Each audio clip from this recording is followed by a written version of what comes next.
Baik, tanpa berlama-lama lagi, untuk pembicara pertama kami undang Pak Doni Kusuma yang akan memberikan sharingnya mengenai Merdeka Belajar, desain kurikulum personalisasi, dan unggulan pendidikan yang setara. Waktu dan tempat kami persilahkan kepada Pak Doni Kusuma. Tolong. Terima kasih Pak Dani atas kesempatannya. Saya juga pertama-tama mengucapkan selamat ulang tahun ya YPU yang ke-10. Semoga selalu sukses dan semakin mencerdaskan anak-anak bangsa. Pak Dani, saya izin untuk share screen ya Pak. Monggo, tolong admin dibantu. Bapak Ibu yang hadir hari ini, materi saya adalah Merdeka Belajar, desain kurikulum terpersonalisasi, keunggulan pendidikan yang setara. Jadi dari judul ini jelas bahwa kita ingin bahwa pendidikan itu semuanya setara. Dan karena ada kemerdekaan belajar, maka kesetaraan ini harus kita lihat dalam konteks bagaimana nanti kita mengembangkan anak-anak kita ke depan. Nah, saya ingin memulai dengan pertanyaan dasar. Ini foto yang saya ambil sendiri ketika saya ke Danau Toba. Ini foto anak-anak di di Pulau Samosir ya. Ekspresinya sangat menyenangkan, penuh harap anak-anak ini kegembiraan. Maka pertanyaan saya, bagaimana sih membantu anak-anak ini agar anak-anak Indonesia ini berhasil meraih cita-cita mereka di masa depan? Kan sebenarnya tujuan pendidikan itu kan melahirkan manusia yang pembelajar, yang mampu hidup mandiri, dan bisa mengekspresikan seluruh minat, bakat, dan talentanya. Nah, ini adalah sebuah tugas mulia dari proses pendidikan itu sendiri. Saya ambil contoh nih si anak ini dia. Ini sebenarnya anak ini mau jadi apa ya? Kalau dulu kita tahu banyak orang kalau anak-anak kalau ditanya kamu mau jadi apa? Jadi dokter, jadi insinyur gitu. Tapi sekarang itu mungkin pertanyaannya berbeda-beda ya Bapak Ibu ya. Jadi kalau anak ini ditanya, "Dek, kamu mau jadi apa?" Mungkin dia bisa tiba-tiba, "Wah, saya mau jadi artis internasional pemenang Piala Oscar." Waduh, gimana ini proses pendidikannya gitu kan? Atau saya mau jadi YouTuber seperti di gambar ini gitu. Wah, gimana sekarang banyak anak-anak itu ingin jadi YouTuber. Atau mau jadi pelukis, nah, sesuatu yang memang bisa menjadi karir untuk anak-anak. Atau dia menjadi pelari, atletik, olahragawan. Atau dia mau menjadi ilmuwan. Atau dokter, bisa. Atau anak ini mau jadi insinyur yang bekerja untuk membangun bangsa. Atau menjadi musisi yang kemudian musisi plus YouTuber. Wah, jadi keren, itu bisa menghasilkan proses kehidupan yang luar biasa ya. Atau dia bisa menjadi penari balet, atau mungkin seperti teman-teman di YPU ini menjadi chef ya dengan lumbung seleranya. Jadi artinya kita melihat Bapak Ibu anak-anak ini unik gitu. Nah, anak-anak ini unik, pribadi yang berbeda, yang khas, yang memiliki inspirasi, memiliki cita-cita yang berbeda gitu. Nah, bagaimana sekolah ini bisa membantu anak-anak ini bertumbuh menjadi sesuai apa yang mereka inginkan? Dan bagaimana negara itu membantu anak-anak ini berkembang dan bertumbuh? Maka cara yang paling efektif tentu saja negara harus membantu memenuhi hak, karena ini adalah pendidikan itu adalah sebagai hak warga negara. Kita tahu bahwa setiap warga negara memiliki hak untuk berproses di dalam pendidikan, dan ini diatur di dalam pasal 31 Undang-Undang Dasar 1945. Nah, hak pendidikan ini dibantu diwadahi oleh negara melalui sebuah sistem pendidikan. Ini juga diatur di dalam pasal 31 ayat 3 Undang-Undang Dasar 45. Nah, bagaimana sistem pendidikan yang ada saat ini kalau kita berbicara tentang pendidikan sebagai sebuah hak, kita melihat bahwa di Indonesia ini di dalam sistem pendidikan ada jenjang, jalur, dan jenis yang bisa dilalui setiap anak Indonesia. Anak-anak Indonesia bisa memilih jalur jenjangnya untuk mencapai tujuan dari mengapa ia mau belajar, bertumbuh dan berkembang sebagai warga negara Indonesia yang mandiri nanti dan bisa berkontribusi terhadap bangsa ini. Kalau kita berbicara jenjang, tentu saja ada jenjang pendidikan dasar, menengah, tinggi. YPU sebelumnya mungkin merekrut yang anak-anak SMA, tapi kata Pak Dhani tadi, 5 tahun terakhir berbicara tentang pendidikan dasar, artinya mulai membantu anak-anak yang di SD, bahkan TK, SD ya. Lalu jenisnya macam-macam, dan ini juga menjadi hak bagi anak-anak Indonesia untuk memilih. Apakah anak-anak Indonesia mau memilih pendidikan umum, pendidikan kejuruan, pendidikan akademik, profesi, vokasi, pendidikan keagamaan, pondok pesantren dan lain-lain, atau pendidikan khusus. Untuk memperoleh hak ini bagaimana ya, jalurnya apa saja? Negara memberikan 3 alternatif, Bapak Ibu semua. Ada pendidikan formal, nih Bapak Ibu guru yang di sekolah ya, ini pendidikan formal. Lalu non formal itu pendidikan masyarakat, jadi pendidikan dari dalam kegiatan belajar masyarakat, PKBM yang teman-teman juga ada yang hadir di sini, dan yang terakhir pendidikan informal, ini pendidikan keluarga. Jadi pendidikan informal ini saya melihat ada 2 saat ini fenomenanya, keluarga mendidik anaknya, atau keluarga menyerahkan sebuah komunitas menjadi komunitas homeschooling. Tetapi biasanya komunitas homeschooling itu masuknya di non formal, karena kalau homeschooling ada sistem, ada struktur, itu masuknya di non formal. Tapi ada yang memang orang tua tidak mau masuk non formal, tapi pendidikan informal, dan dia berjejaring membangun komunitas, tetapi otonomi memang ada di orang tua. Pertanyaan kita adalah bagaimana selama ini pemerintah memahami jalur ini ya, pendidikan formal, non formal, informal. Sebenarnya saat ini pembedaan ini sudah tidak relevan menurut saya, karena pendidikan formal, non formal, informal ini sebenarnya bersinergi satu sama lain gitu. Tetapi mungkin kita perlu melihat sekarang ini situasinya seperti apa. Kita berbicara tentang pendidikan kesetaraan atau kesetaraan pendidikan gitu kan. Sebenarnya kalau di kementerian itu masih ada Direktorat Pendidikan Kesetaraan, artinya itu sebenarnya mengakui bahwa pendidikan itu belum setara sebenarnya ya. Apakah pendidikan kita sudah setara, itu kan pertanyaan kita. Lalu kalau kita pikirkan kok tampaknya belum ya, kita coba tanya anak-anak nih.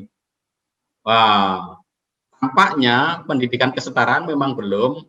Kenapa pendidikan non formal ini selama ini dianggap sebagai pelengkap menurut saya. Nah, ini menjadi tugas bersama nanti.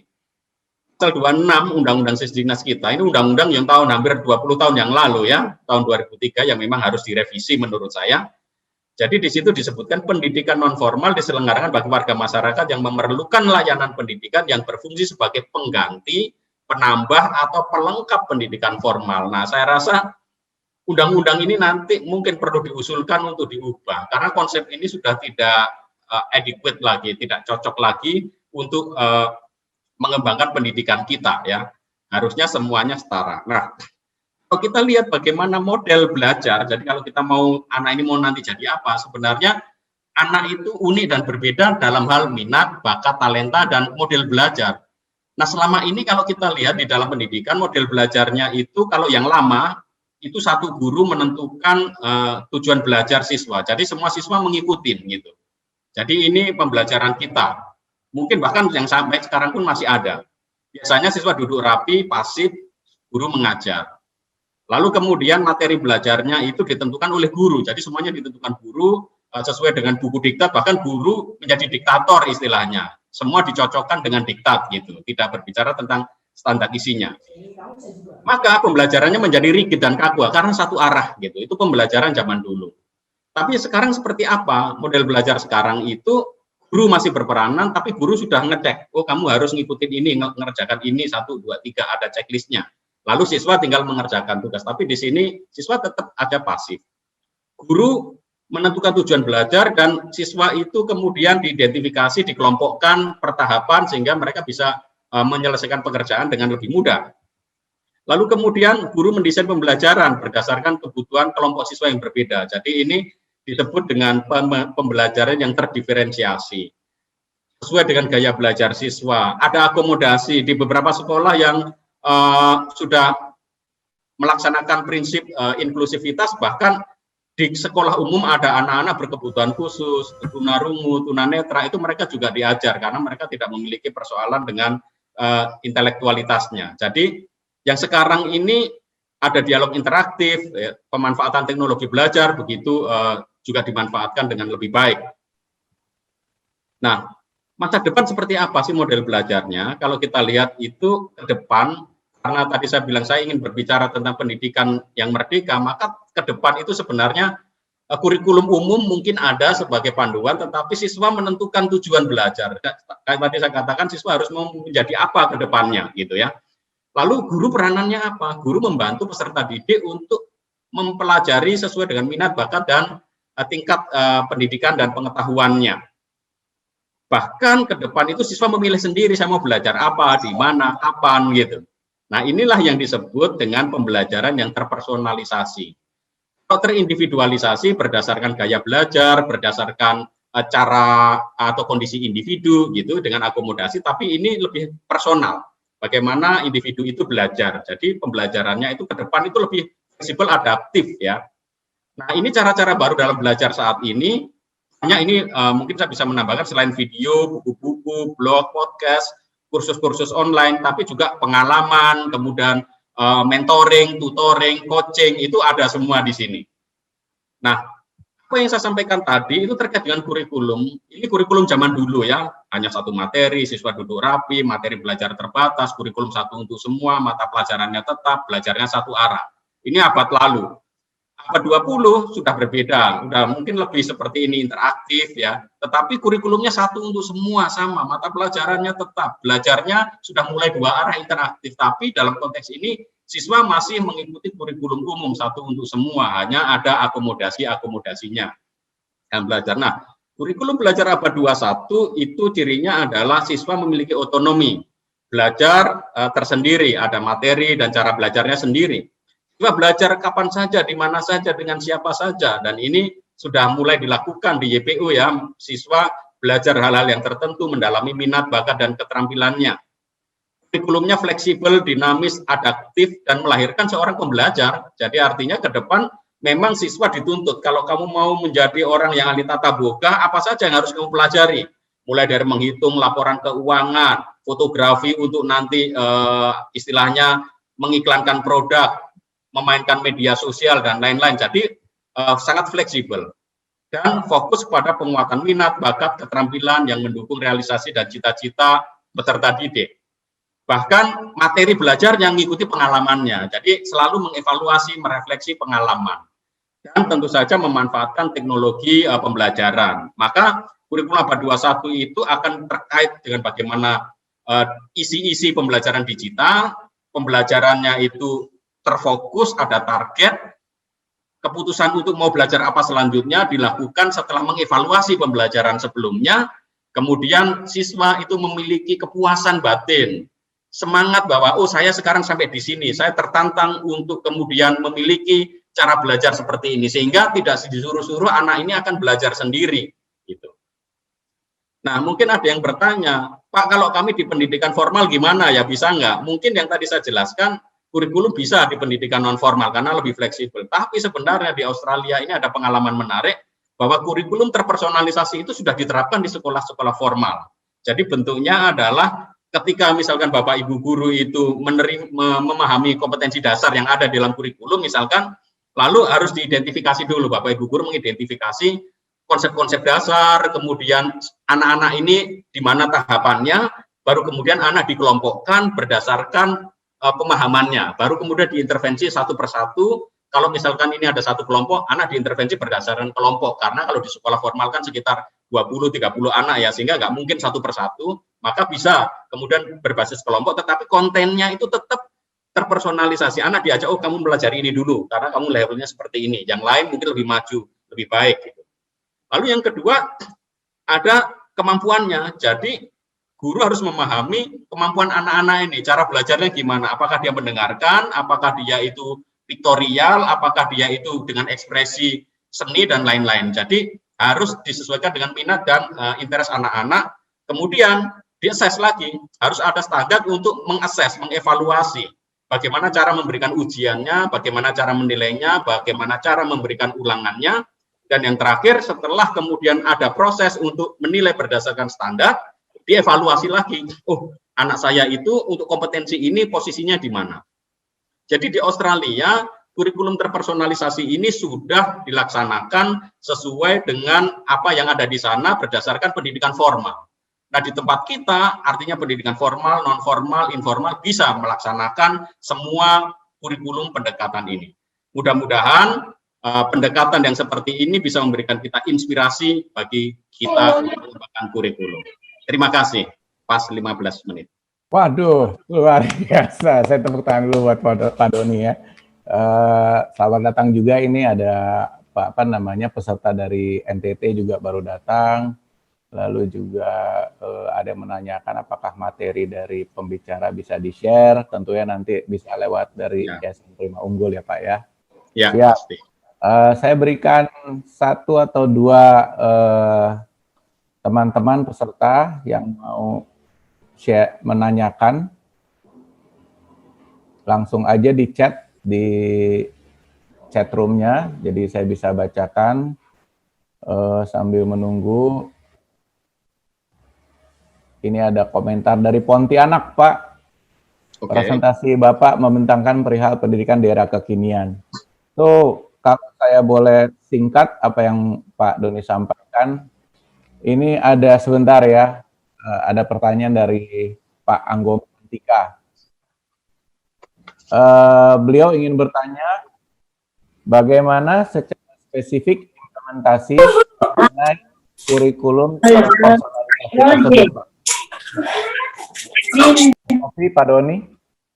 Oke, masih agak putus-putus, Pak Doni, bisa diulang? Oke, saya ulang.